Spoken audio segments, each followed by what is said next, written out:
Hey friends, it's Mrs. Cantrell. Last week we were reading Ivy and Bean, but we finished that up. So today I have a new book for you. It's from the Animal Arc series. It's called Goat in the Garden. And if you look on the back, there is a blurb. So I'm going to start off reading that blurb to you, and then we'll get into the chapter. The blurb says that Animal Arc, Mandy Hope helps her parents treat animals of all shapes and sizes.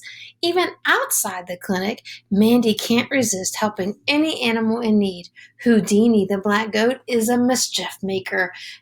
He's beautiful, and Mandy and James love him. Now Houdini's in big trouble. He keeps escaping and eating Mr. Western's prize plants. Mr. Western is taking matters into his own hands. Can Mandy and James save Houdini? Well, first off, I don't know who Mandy and James are. I know Mandy's parents have a veterinarian clinic, so we have to find out who James is. So, Goat in the Garden. This book is divided into chapters. I found that the chapters are pretty long, and so I'll only be able to read part of a chapter each day. This is by Ben Baglio, and the illustrations are by Shalagh McNicholas. Not many pictures in this either, and the chapters are just titled by numbers. So this is chapter 1, and it shows a pair of tennis shoes at the bottom. So I wonder what that is signifying.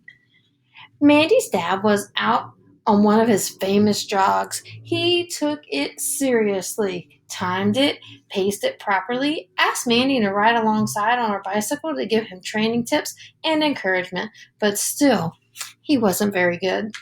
Lift your feet, Dad. You're running flat-footed. Mandy sighed. At this rate, he'd never be fit for the cross-country race. Adam Hope lifted his feet. His breath came out in huge clouds of steam in the frosty air. With a determined look straight ahead, he tackled the long slope about a Welford toward the beacon. I don't know what the beacon is either, so let's see if we can find out what that is too. That's better, Mandy encouraged, easing down into low gear. This hill was a killer. Her dad's jogging always began to look suspect at this point, and the frost underfoot was making it worse. Come on, Dad, you can do it. His head was rolling from side to side. He looked desperately at his watch, but the hill was getting steeper. Keep going, Mandy shouted. We're nearly at Beacon House. Come on. Dr. Adam Hope gritted his teeth. That's it. We're there. The huge double gates of Beacon House, the Parker Smith mansion, sparkled in the clear early light. Take a rest, Dad. From here, the road leveled out down a private lane to Upper Welford Hall, hidden behind tall yew hedges. Beyond that was only the beacon itself, a Celtic cross, and a landmark for miles around, and one or two isolated farms. Here, her dad could afford a breather. Oh, so the beacon is the Celtic, or some people say Celtic cross. That's a special kind of cross. Dr. Adam collapsed forward. He bent double and gasped for air like a walrus. What do you think a walrus sounds like when it's gasping for air? I was thinking like something like that.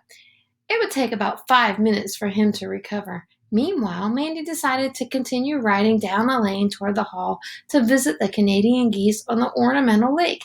I won't be long, she called out. Dr. Adam raised one hand in a half-hearted wave. Mandy rode on. The lane was deserted. The sky was a crisp, clear blue. Welford lay spread out like a board game in the valley below, strange in its sparkling white coast during this late cold snap.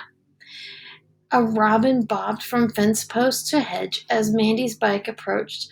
This, Mandy thought, was the perfect way to spend a Sunday morning. If I get my hands on that goat, I'll wring its neck. A sudden roar of rage broke the sudden silence. It was nearby. It was loud. It was frightening. Grab it, Dennis. Grab the darn thing. The commotion was on the far side of the hedge. There were noises, trampling, shoving, and more outraged roars. We're going to stop there.